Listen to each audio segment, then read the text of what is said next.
तो भाई लोग कैसे हो। आज मैं आप लोग के सामने तिरंगा की स्टोरी लेके आया हूँ, निशाना। चलिए कहानी स्टार्ट करते हैं।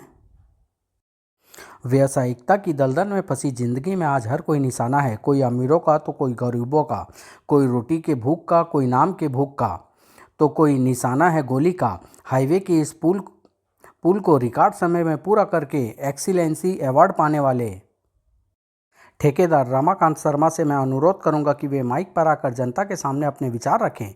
यह अवार्ड मिलने से पापा के साथ साथ हम सबका सिर भी गर्व से ऊंचा हो गया। ठीक कहा सीखा। और इधर इन दो हाथों ने संभाली गन। दूसरे ही पल टेलीस्कोप गन से निकली उस गोली का लक्ष्य था ठेकेदार शर्मा का सीना। इधर तालियों की गड़गड़ाहट के बीच शर्मा ने हाथों में माइक संभाला, लेकिन माइक की रॉड ने उसे वहां तक पहुंचने ही नहीं दिया। वह गोली सभी के शरीरों में भय की लहर और अभय के शरीर में बिजली दौड़ती चली गई। बचिए अंकल। इसी के साथ मौत एक बार फिर शर्मा के पास से गुजर गई। किस्मत ठेकेदार शर्मा के साथ थी और निशाना लगाने वाले से दूर लोगों को मेरी स्थिति का आभास हो चुका है। ऐसे में यहाँ से भाग खड़े होने में ही मेरी भलाई है। वह बेहद तेजी से भागा तो सही, लेकिन भाग न सका, क्योंकि वहाँ आ पहुँची थी वह ढाल और भारत माँ की आंखों का तारा, जिससे बच नहीं सकता कोई हत्यारा। तिरंगा। अभी तेरा ये तिरंगा लबादा सिर्फ एक रंग से रंगा नजर आएगा, तेरे खून के लाल रंग से। लाल रंग से तिरंगा नहीं, तेरे गन थामने वाले हाथ और बकवास करने वाला यह थोबड़ा रंगेगा। भड़ाक। अब तू बक कि तू शर्मा जी को क्यों मारना चाहता था। ओह, वह तिरंगा के सवालों का जवाब दे पाता उससे पहले ही उस गोली ने उसे मौत दे दी, जो ठेकेदार शर्मा के बॉडीगार्ड की गन से चली थी। तिरंगा ने झपट कर थाम लिया बॉडीगार्ड का गिरेबान। तुमने इसे क्यों मार डाला बेवकूफ़। हाथ हटाओ मिस्टर तिरंगा। मुझे सरकार की तरफ से शर्मा जी की जान की हिफाजत करने के लिए नियुक्त किया गया है। ये शर्मा जी पर फिर हमला कर सकता था, इसलिए मैंने इसे मार डाला। तिरंगा ने अभी कुछ कहने के लिए मुंह खोला ही था कि वहां आ पहुंची शिखा और उसकी मम्मी। इन्होंने बहुत अच्छा किया तिरंगा, पापा के लिए बहुत बड़ा खतरा था ये हत्यारा। अगर तुम सही समय पर ना पहुंचे होते तिरंगा बेटा, तो वह हत्यारा भाग निकलने में सफल हो जाता।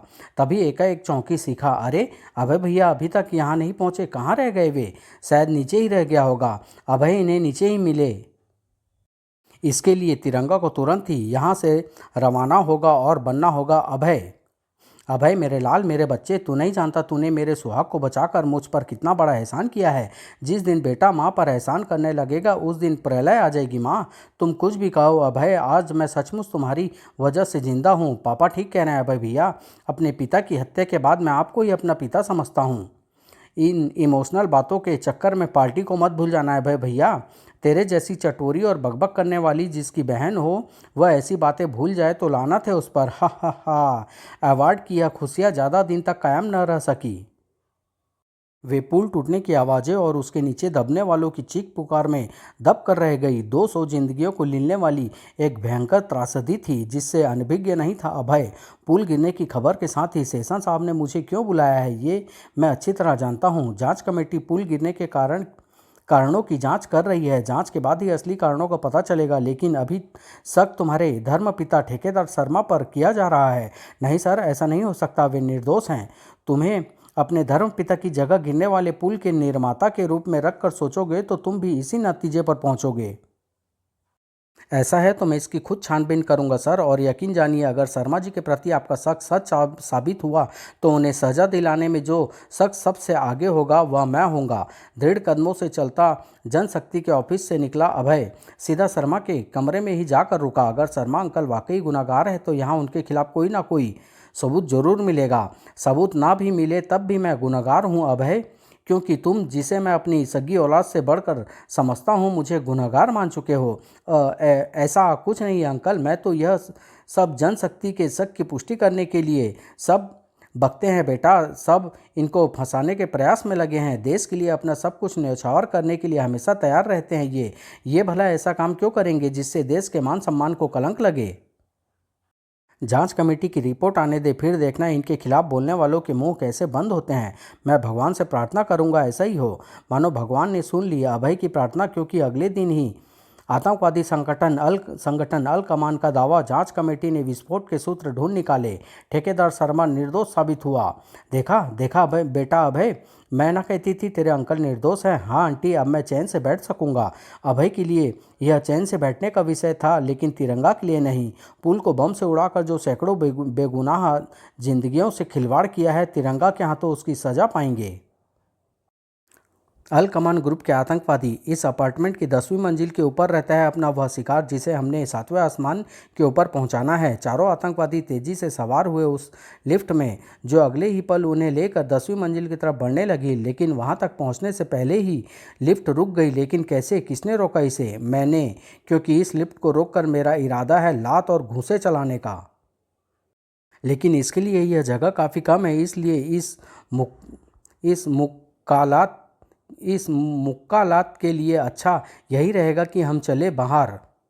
अपने सवालों का जवाब पाने के लिए मैंने तुझे होश में रखा है। तू मुझसे कुछ नहीं उगलवा सकता, मुझे पता है। तभी तो मैं इस दूसरे वाली लिफ्ट की मदद लूँगा, जो अभी ऊपर ही है। दरवाज़ा खुला रहे उसके लिए उसने डंडा फंसा दिया। फिर उसने लिफ्ट को बुलाने के लिए बटन दबा दिया। नीचे आती लिफ्ट कुछ पलों बाद ही तेरी गर्दन को तेरे धड़ से अलग करती हुई गुजर जाएगी। हम अल कमान वाले मौत से नहीं डरते। लिफ्ट के रूप में तेजी से नीचे बढ़ती मौत ने मौत से ना डरने का दावा करने वाले आतंकवादी के छक्के छुड़ा दिए। पसीने से नहा गया उसका शरीर, हलाल होते बकरी की भांति चीख पड़ा वह। हमने पुल नहीं उड़ाया, सिर्फ पैसा लेकर उसकी जिम्मेदारी अपने ऊपर ली थी। और हमें पैसा दिया था इंजीनियर चक्रम राठौर ने। तोप के गोले से तिरंगा के मस्तिष्क से टकराया वह नाम चक्रम राठौर। यह तो वही इंजीनियर है जिसने शर्मा अंकल के साथ पुल वाले प्रोजेक्ट पर काम किया था। लेकिन उसने अल कमान को जिम्मेदारी लेने की रकम क्यों दी? पुल गिरने में उसकी क्या दिलचस्पी हो सकती है? मामला मकड़ी के जाले की तरह उलझ गया है, लेकिन मुझे इसकी तह तक पहुंचना है और इसके लिए मुझे पहुंचना होगा। इंजीनियर चक्रम राठौर के पास अल कमान वाले मेरे पास आए थे तो माला माल होकर गए थे, लेकिन तू लूला लंगड़ा और बहरा होकर जाएगा।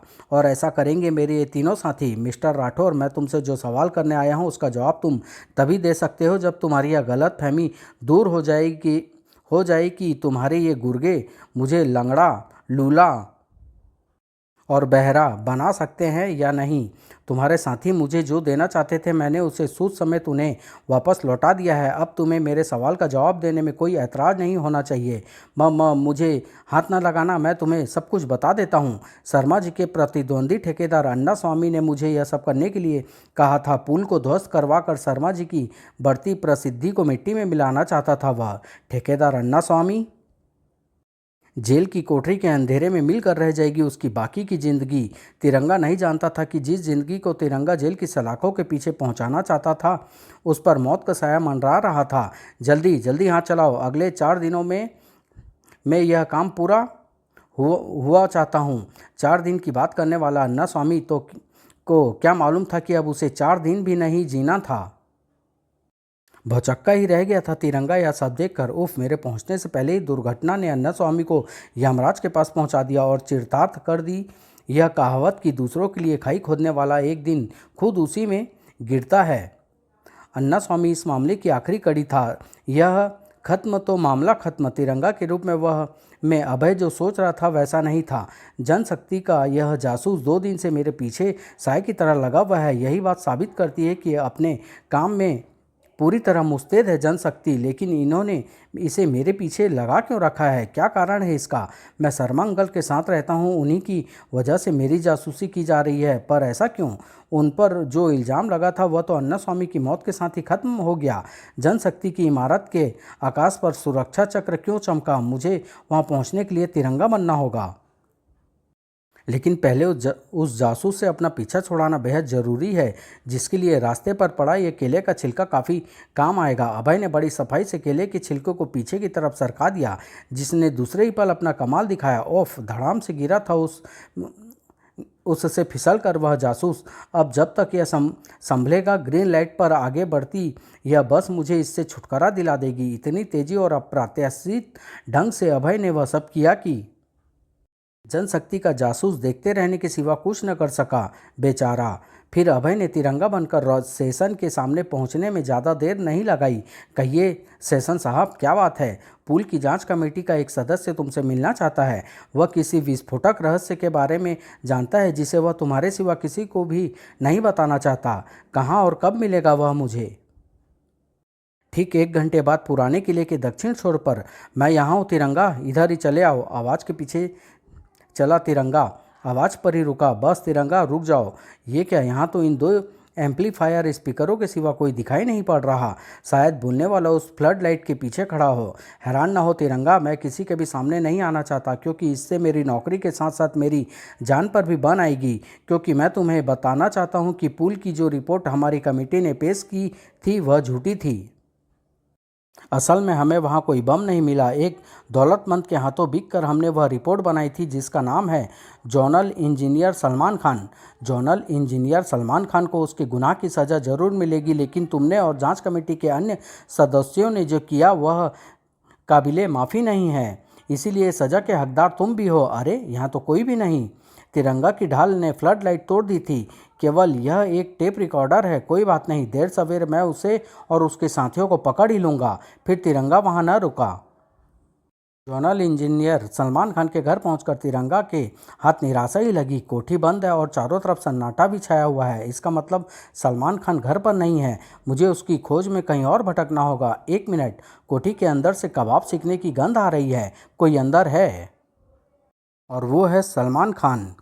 पाप और बेईमानी की जिस नदी में तुम तैर रहे हो उसके 2 किनारे होते हैं। एक किनारे पर होता है ऐशो आराम और दूसरे पर होती है जेल। पहले किनारे का मज़ा तू ले चुका है, अब उठ, क्योंकि तुझे बुला रहा है दूसरा किनारा।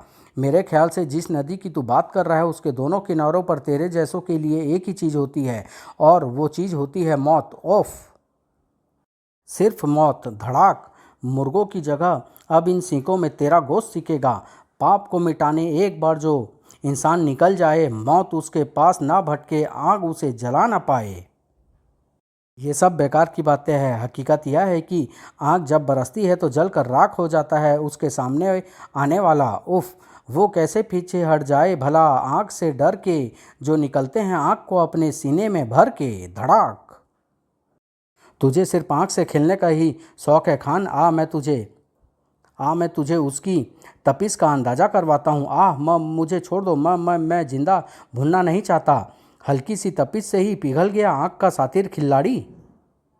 एक ही शर्त पर तू तंदूरी मुर्गा बनने से बच सकता है खान। यदि जांच कमेटी को रुपया देने का अपना गुनाह तू कबूल कर ले। मैं कबूल करता हूँ कि जांच कमेटी को वह रुपया मैंने दिया, लेकिन असली गुनहगार मैं नहीं, ठेकेदार रमाकांत शर्मा है। खान के मुंह से निकला वह नाम परमाणु बम के धमाके से भी बड़ा धमाका बनकर टकराया तिरंगा के मस्तिष्क से। शर्मा अंकल, ये नहीं हो सकता।